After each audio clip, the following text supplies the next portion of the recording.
राधे राधे सबको, कैसे हो आप सब। कैमरा गंदा है के साथ भी ना बड़ा झंझट है, इसको सेट करना पड़ता है। तो अभी मॉर्निंग का टाइम है, हुए हैं मम्मी के यहाँ से कुछ सामान लेने के लिए। वहां पर एक्चुअली आज मैं रात में आ गई थी मम्मी के यहाँ से। ये वाला ब्लैंकेट भी वही था तो ये लेकर के आई, एक छोटा सा बैग और लेकर के आई। तो इतना सारा सामान इकट्ठे कैसे आता बाइक पे।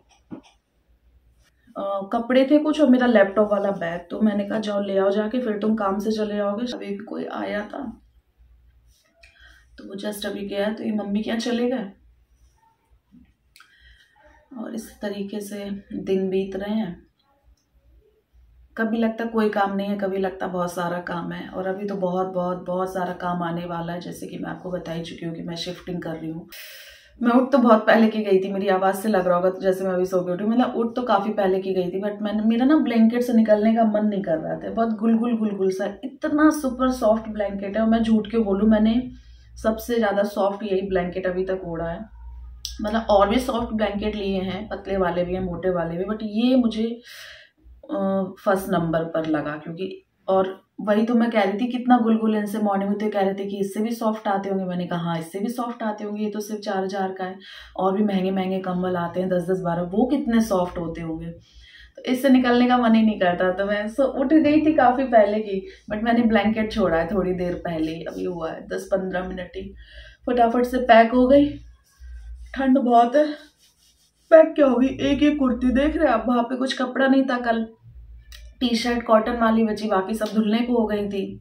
और वैसे धुलो तो सूखते नहीं है कपड़े, ऐसे धुलो तो ठीक रहता है। तो इस वजह से मैंने मम्मी की कुर्ती पहन ली। मम्मी ने कहा लो तुम मेरी कुर्ती पहन लो। हल्की सी ढीली है ना, देख रहे हैं आप, हल्की सी नहीं काफी ढीली है। तो इधर से हवा जाती रहती है, हल्की सी ठंडक लगती रहती है। पानी वाला आ गया, बट मुझे पानी नहीं चाहिए। पानी वाला आता है तो ऐसे लगता है तूफान आ गया, पूरा एकदम फुल वॉल्यूम में आता है। मुझे इस तरीके से बेड पे ब्लैंकेट डालना बहुत अच्छा लगता है। और मेरा हो चुका है ब्लैंकेट सेट। ये है हमारे पैरों की साइड, ये देखिए, इससे मैं पहचान कर लेती हूँ। क्योंकि ये जो होता है ना, ये हर ब्लैंकेट में होता है। तो जो ये चीज़ होती है वो मैं इस तरफ रखती हूँ।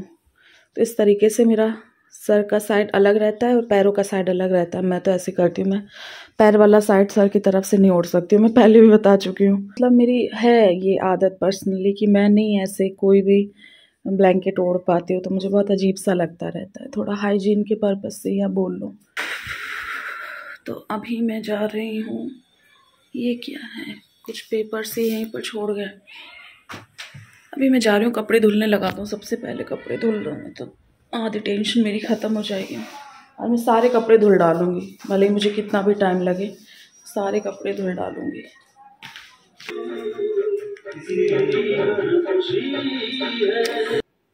अब छोड़ो, उसका नहीं बना रही हूँ पागल। देखो अब कुछ याद आया इसकी शक्ल देख के। मुझे तो एक ही चीज़ याद आती है, वो शेर वाली मूवी। अच्छा। याद आया बचपन में, जुनून। जुनून भाई साहब, मुझे तो कई सालों तक मुझे काफ़ी सालों तक लगता रहा कि वो शेर वाली मूवी मेरा सपना है, मेरा वहम है। क्योंकि मैं बहुत छोटी थी ना, मुझे याद ही नहीं था।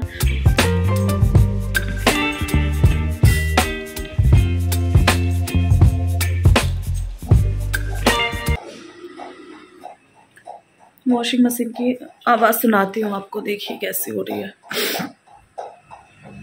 ये देखिए,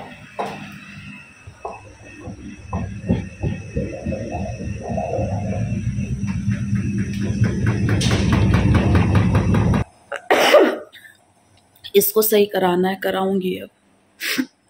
अभी मैं कुछ देर से यहीं पर बैठी थी सोफे पर, आप लोगों के कमेंट्स रीड कर रही थी। कल मैंने वो वीडियो डाला था ना कि मैं शिफ्टिंग कर रही हूँ। क्या हुआ, लाइट गई क्या? नहीं। तो उस पर मुझे कितने अच्छे अच्छे आप लोगों ने कमेंट्स किए और काफ़ी सारे लोग कंसर्न थे कि क्या हो गया अचानक से, क्या नहीं हो गया। और कुछ बुरे कमेंट्स भी आए कि कंटेंट ये है वो है। तो सबसे पहले तो थैंक यू सो मच, आप लोगों ने मुझे इतने प्यारे कमेंट्स किए और मेरे लिए कंसर्न दिखाया, उसके लिए दिल से थैंक यू। और जिन लोगों को कंटेंट लगता है या जो भी है, उनकी मैं सोच तो बदल नहीं सकती हूँ, क्योंकि जिस इंसान पे जो चीज़ बीत रही होती है वही दुख दर्द को समझ सकता है। जैसे कोई किसी रीज़न से परेशान है, कोई किसी रीज़न से परेशान है, कितने सारे लोग हैं इस दुनिया में परेशान। अगर आप आंख उठा करके चारों तरफ देखोगे तब आपको समझ में आएगा कितने सारे लोग परेशान हैं किसी ना किसी रीज़न की वजह से। किसी की ज़िंदगी में कोई तकलीफ़ है, किसी की ज़िंदगी में कोई तकलीफ़ है। तो क्या ही बोलूं।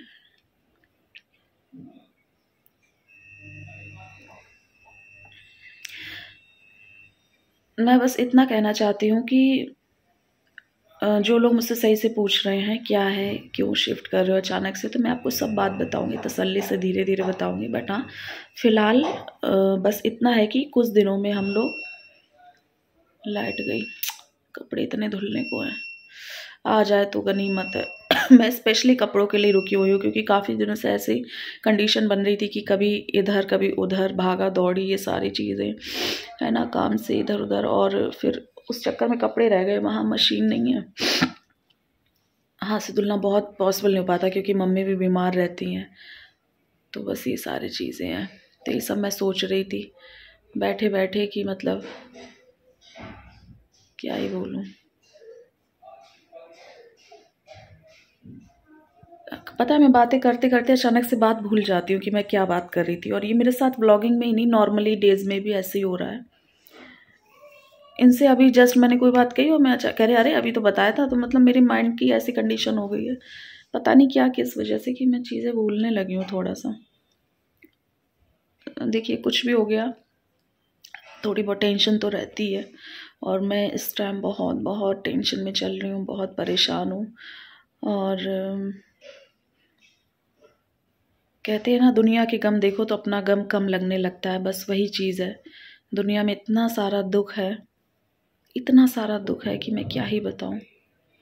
और ये बात मुझे आपको बताने की ज़रूरत नहीं, चारों तरफ हाहाकार मचा हुआ है। जोशीमठ वाली अगर आप न्यूज़ देखो तो कितने लोग रो रहे हैं, बिलख रहे हैं।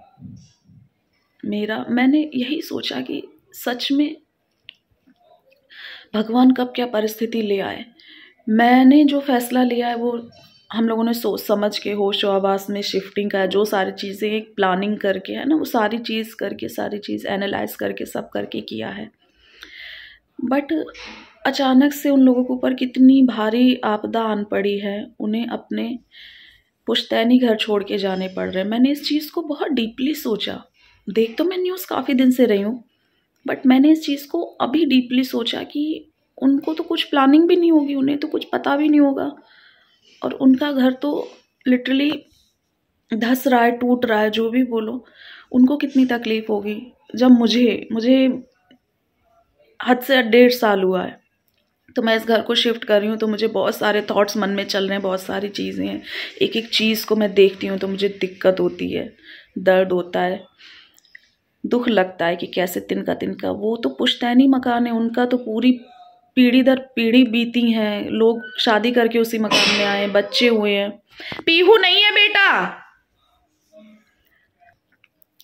तो वही मैं कह रही थी, उन पर क्या बीत रही होगी जिनको पता ही नहीं था कि उनको अपने घर से ऐसे बिछड़ना पड़ रहा है। तो वही मैं सोच रही थी, कभी कभी कुछ चीज़ें इत्तेफाक से हो जाती है ना, कि जब एग्जैक्टली आपको लगता है कि नहीं, आप बहुत ज़्यादा ही इस दुनिया में सबसे ज़्यादा दुखी हो, परेशान हो, बट कहीं ना कहीं से आपको इत्तेफाक से चीज़ें ऐसे पता चलती हैं कि आपको अपना दुख, अपना दर्द बहुत कम लगने लगता है, बहुत छोटा लगने लगता है। किसने वो जोशी मठ वाली न्यूज़ देखी है बताना, उसकी तो इतनी ज़्यादा टेंशन है मन ही मन में, क्योंकि वो एक तीर्थ स्थल है, आगे क्या होगा क्या नहीं होगा। तो वो सारी चीज़ें हैं, सोचकर एकदम दिल दहल सा जाता है। कितनी मोटी मोटी दरारें आई हैं, सब में टाइल्स लगे हैं, सबके घर है, बेड, सामान, मतलब वहाँ तो क्या ही नहीं हो रहा है। इतनी तकलीफ होती है कि मैं अपनी तकलीफ भूल जाती हूँ उन लोगों की तकलीफ के आगे। सच बता रही हूँ। भगवान सब सही सलामत रखे। मैं बस दिनों रात यही दुआ करती रहती हूँ, सब सही सलामत रखे, कुछ चमत्कार हो जाए, जैसे ये आपदा आई है वैसे चली भी जाए, सब शांत हो जाए, सब सही से हो जाए। बट मैं घबराहट की वजह से वो न्यूज़ देखती भी नहीं हूँ, मेरा दिल दहलने लगता है एकदम डर के मारे। तो लाइफ बहुत अनप्रिडिक्टेबल है, कब कहाँ क्या हो जाए इस पूरी दुनिया में। हम एक हवा के गोले के ऊपर लटक रहे हैं, घूम रहे हैं अंतरिक्ष में, तो इसी की कोई गारंटी नहीं है। तो जब आप चीज़ों को इस तरीके से देखते हो तब आपको पता चलता है कि लाइफ की हकीकत क्या है। क्या है लाइफ की हकीकत? लाइफ की हकीकत है बस चलते जाना, चलते जाना। कहते नहीं शो मस्ट गो ऑन, कुछ भी हो जिंदगी का शो रुकता नहीं है। किस किसने न्यूज़ देखी मुझे कमेंट जरूर करना। और हाँ, मुझे करना है शिफ्ट थोड़े दिनों में, बहुत सारे काम करने, तैयारियां करनी, काफ़ी सारी चीज़ें हैं मन में, उनको सेटलमेंट करना है, बहुत कुछ है, मतलब बहुत बहुत बहुत सारी चीज़ें हैं माइंड में चल रही हैं। और इसी बीच में ब्लॉगिंग भी कर रही हूँ। सच बता रही हूँ, मैं जोशी मठ वाला वीडियो देखती हूँ मेरी आंखें भर आती हैं, सच बता रही हूँ दिल से। बहुत तकलीफ़ होती है, जैसे लोग रो रहे हैं, बिलख रहे हैं। अभी आप कहीं भी अपने आसपास या कहीं भी किसी भी जगह हॉस्पिटल में चले जाओ, किसी भी हॉस्पिटल में चले जाओ, वहाँ लोग कितने दर्द में, कितनी तकलीफ़ में, किसी को कुछ है, किसी को कुछ है। क्योंकि एक बार मैं गई थी, ऐसी नॉर्मली डेज चल रहे थे, कुछ नहीं था। अचानक जब मैं वहाँ रहती थी जहाँ मम्मी नीचे रहती है ना और मैं ऊपर रहती थी, उस वाले मकान की बात कर रही हूँ, उस वाले टाइम की बात कर रही हूँ मैं। अचानक से मुझे किसी काम से एम्स जाना पड़ गया था। भाई साहब, मैं वहाँ जा कर के तो डिप्रेशन से में आ गई। लोग कितना परेशान हैं, कितना दुखी हैं कि पूछो ही मत। कि अगर आपको सच में लगता है कि आप ही दुखी हो तो ये चीज़ गलत है। सच में वो गाना सही बना गया, दुनिया में कितना गम है, मेरा गम कितना कम है। कभी कभी मन करता है दिल हल्का करने का, आप लोगों से बात करने का, अपने दिल की बात करने का। तो बस दिल में यही सारे थॉट्स चल रहे थे, तो मैंने सोचा मैं अपनी यूट्यूब की फैमिली के साथ भी शेयर करूं। क्योंकि आई नो मैं जिनसे बात कर रही हूँ वो लोग भी इमोशनल हैं, उनके सीने में भी दिल है, वो लोग भी इंसान हैं। कोई मैं दीवारों से तो बात कर नहीं रही हूँ। तो मुझे अपना ये सारी फीलिंग शेयर करके आप लोगों से बहुत बहुत ज़्यादा सुकून मिलता है, तसल्ली मिलती है। और आप लोग अपने इमोशंस शेयर करते हो तो और अच्छा लगता है पलट करके। पर फिर भी ओवरऑल ये कहूँगी कि खुद का घर है, इतनी तमन्ना से बनवाया है, जब यहाँ पर आती हूँ तो बहुत दिल दुखता है कि इसको शिफ्ट करना पड़ रहा है, छोड़ना पड़ रहा है। बहुत अरमानों से बनवाया था, एक एक चीज़ बहुत अरमानों से बनवाई थी। तो ये तो एक इमोशन है, इसे हम चाह करके भी मिटा नहीं सकते हैं, नेगलेक्ट नहीं कर सकते हैं कि नहीं मुझे कोई फ़र्क नहीं है, ये है वो, ऐसे तो नहीं कर सकते हैं। तो मैं सारी चीज़ें। लाइट चली गई, अब टेंशन ही हो गई है क्या है। चलो मैं थोड़ा सामान ऑर्डर करती हूँ, फिर मैं कुछ खाने पीने का देखती हूँ।